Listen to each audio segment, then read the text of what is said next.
Muito que bem. Então, agora para falar da nossa companhia, para apresentar o nosso convidado especial da noite, tem aqui uma mini bio dele, vou passar para vocês.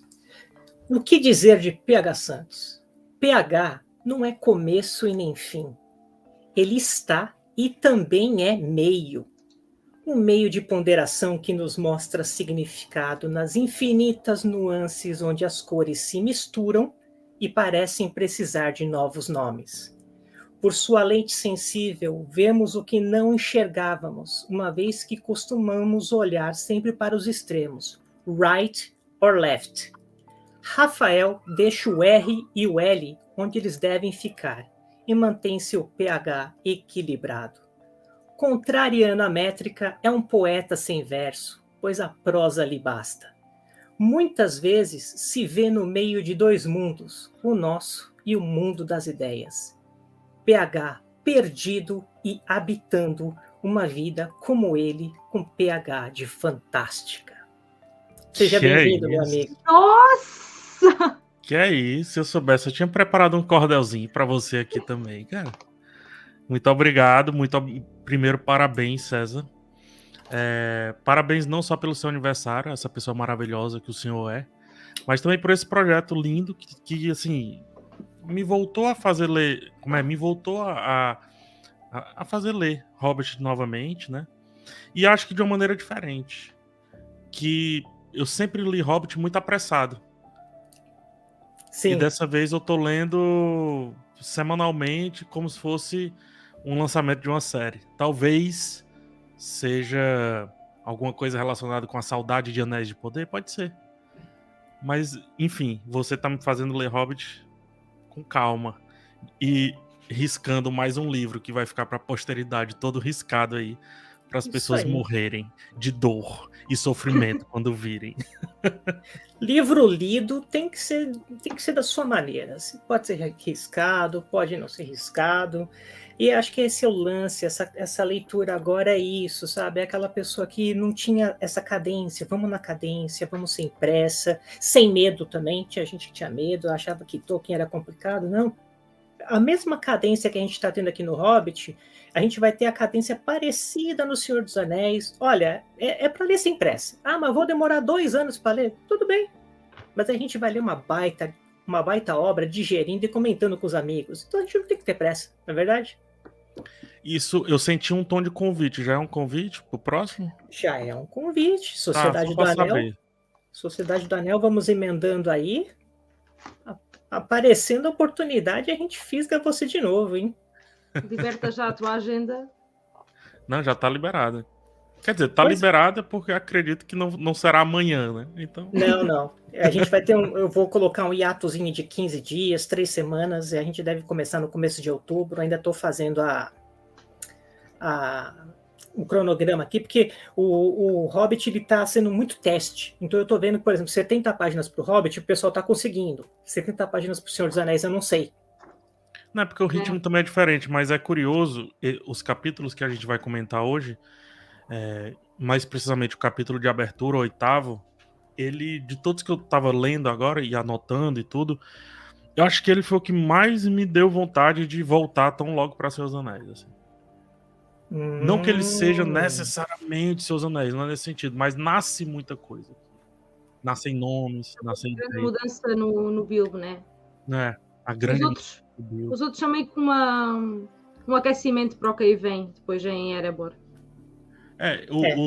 Os capítulos anteriores, né, inclusive os programas até então sensacionais, o Felipe, cara, deveria voltar para Seus Anéis também, já fica aí o convite. Vai voltar para Tom Bombadil, ele já falou que quer. Ah, então pronto, perfeito. Ele já reservou, porque tem um pouquinho de terror ali na Colina dos Túmulos, e ele quer falar disso. Perfeito. Porque até então, né, até antes desse 8º capítulo, a gente ainda estava destrinchando Frodo através dos conflitos iniciais. Bilbo através dos conflitos iniciais, né? Que era o conflito do não ir, né? Não quero ir, mas eu vou mesmo assim. Do não ser capaz. Não sou capaz, mas eu vou tentar subir nessa árvore mesmo assim. E agora não, né? Agora o cenário mudou.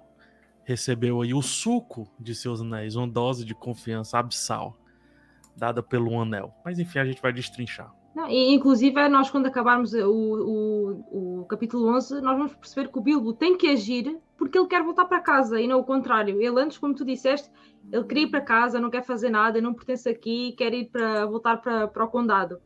No 11º capítulo, não. Ele percebe, eu vou ter que ser eu a fazer alguma coisa para poder voltar para casa. Sim. E cada vez mais esse tem que ser eu tá presente aqui em todos esses capítulos, coitado, né? coitado. Bando de anãos inúteis.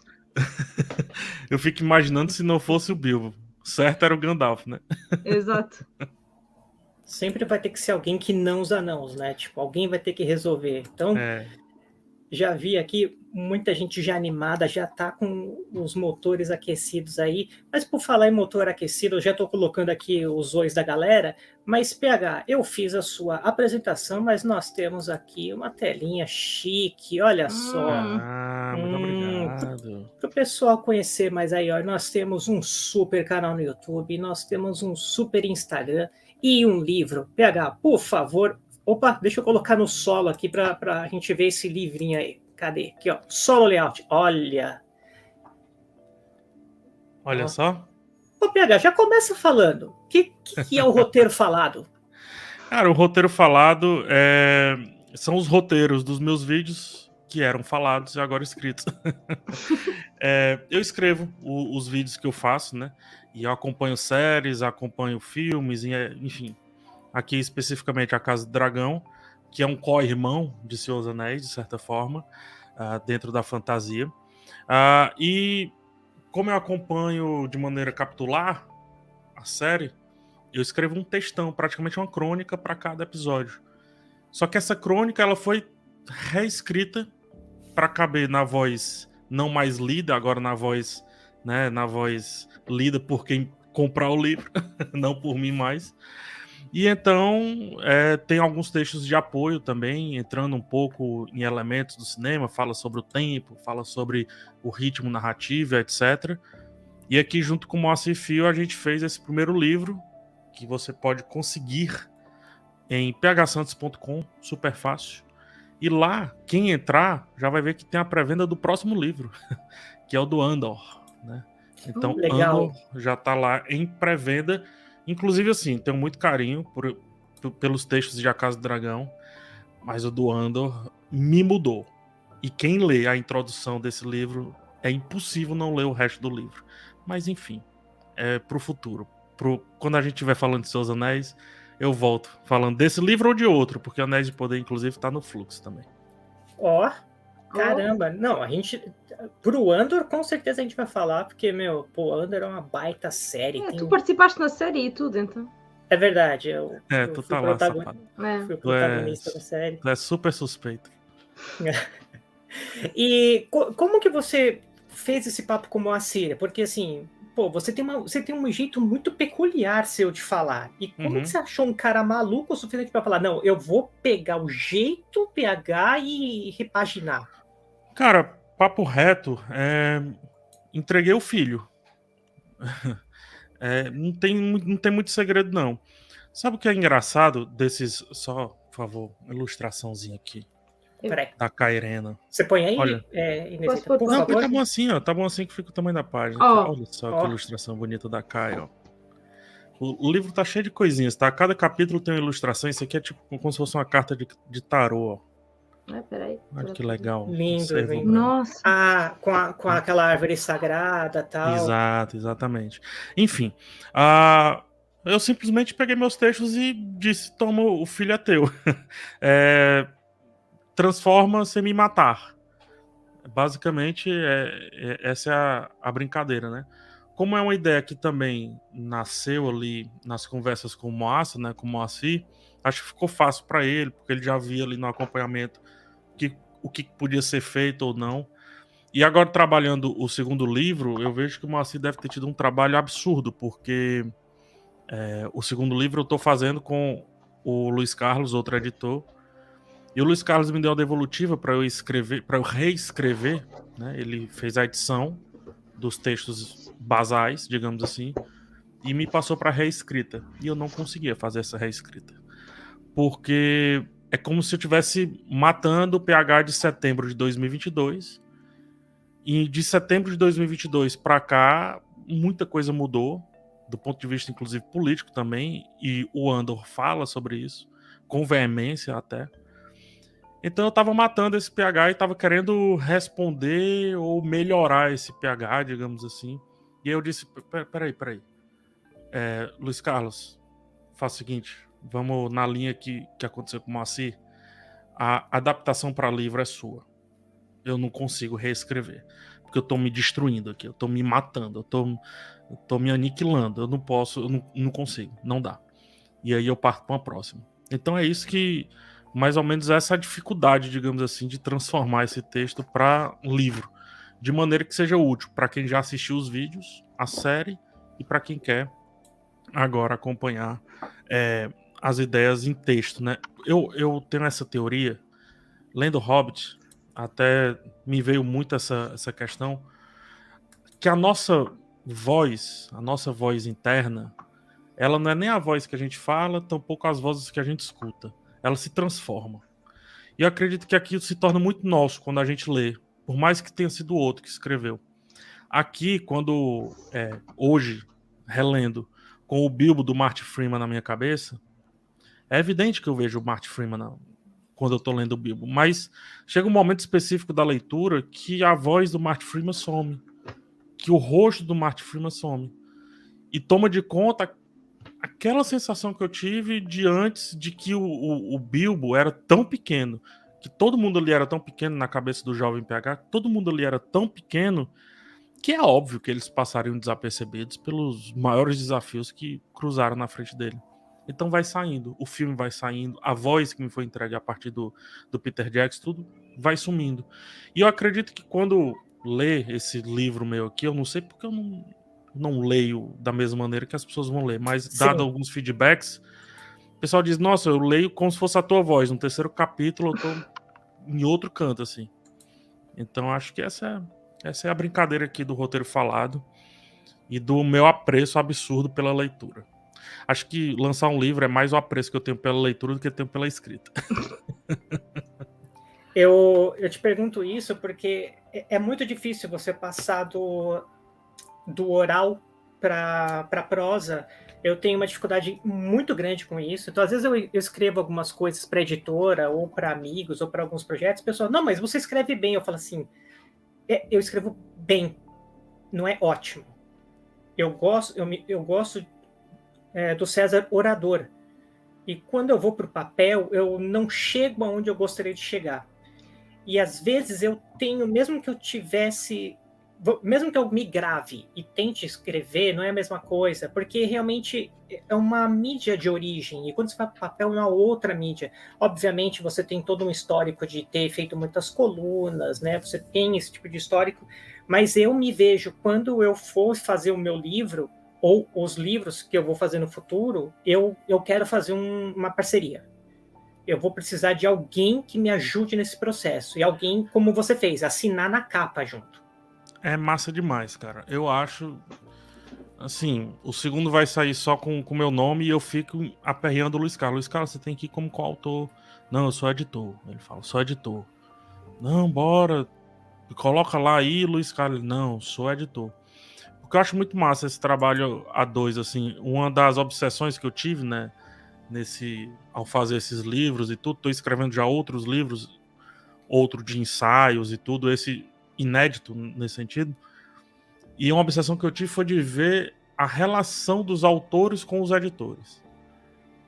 Então vi filósofos, sociólogos, Ray Bradbury também vi aqui, a Ursula Le Guin, incrível o trabalho dela com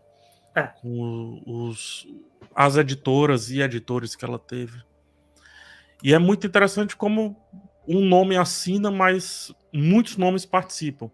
E nesse caso aqui, eu tive o carinho absurdo de, acho que 90% ser um livro cearense, né?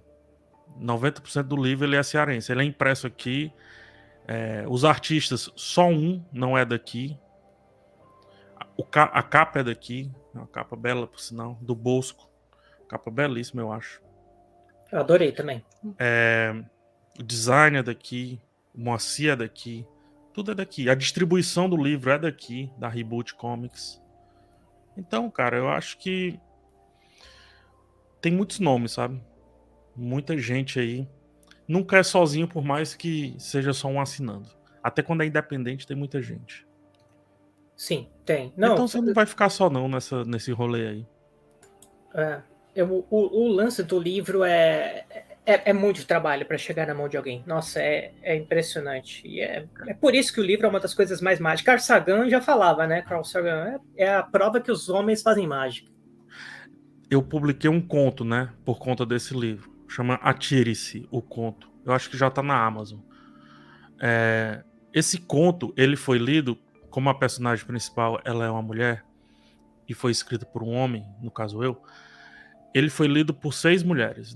Todas as leitoras betas, né? Que chamam, né? Ele foi lido por 6 mulheres. E é impossível dizer que a partir dessa leitura e da refação, a partir dessas leituras, que esse conto, uma bobagem, um capítulo de um livro praticamente, que esse conto é escrito por PH Santos. É um absurdo.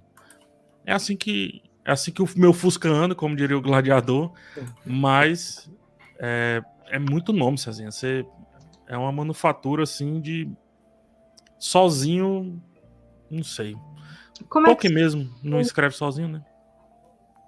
Não, a Terra-média, como a gente tem no final das contas, tem um peso gigantesco do Christopher ali, né? Tirando o Hobbit, né? Inês fez uma pergunta.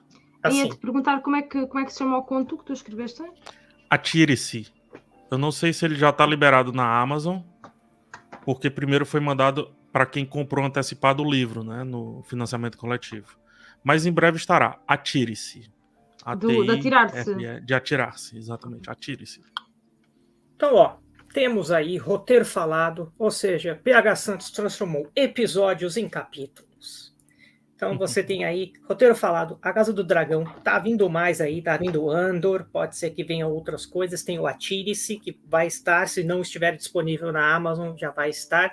E temos também o seu trabalho no Instagram e no YouTube, PH. Você quer comentar um pouco? Porque o Instagram você tem uma coisa que eu não tenho no TT que eu queria muito fazer. Você tem uma outra dinâmica para o Instagram. Você tá se adequando aos reels e tudo mais. Como é que é isso aí? Não sei se eu gosto desse cara, não. Vou logo falando aí. Cara, o Instagram é isso aí. @PHSantos. Tem hora que eu tenho vergonha, tem hora que eu tenho orgulho do que é feito no Instagram. O Instagram tem uma dinâmica própria que puxa para essa dinâmica, enfim. Existe porque precisa para pagar os próximos livros. Mas o meu trabalho majoritário é no YouTube aí, né? Então, YouTube bota PH Santos também. Tem lá séries, filmes, muita análise. Também tem um quadro de leitura que ele comenta Harley, aparece de vez em quando ali. Para quem tem interesse em Hollywood no geral, tô acompanhando a greve paulatinamente. Então, dando updates da greve. Inclusive, hoje gravei um outro vídeo que sairá ao longo dos dias. E tô aí. Agora tô acompanhando a Ahsoka, né? A série do universo Star Wars. Já, acredito que seja até um público um pouco similar. Inicia a cobertura de A Roda do Tempo, a 2ª temporada. Né? E é isso. E seguimos aí, semanalmente, cheio de vídeos em PH Santos lá no YouTube. Quer dizer, aqui no YouTube. Lá não, aqui. Perfeito. E, eu consumo tudo. É filme, é o que vem aí. Eu adoro. Eu gostei muito de um react que você fez da Mikan também. Assim, enfim, tudo, não importa o conteúdo, vai ser muito legal. Pois bem, então vamos começar. Inesita, você dá aí os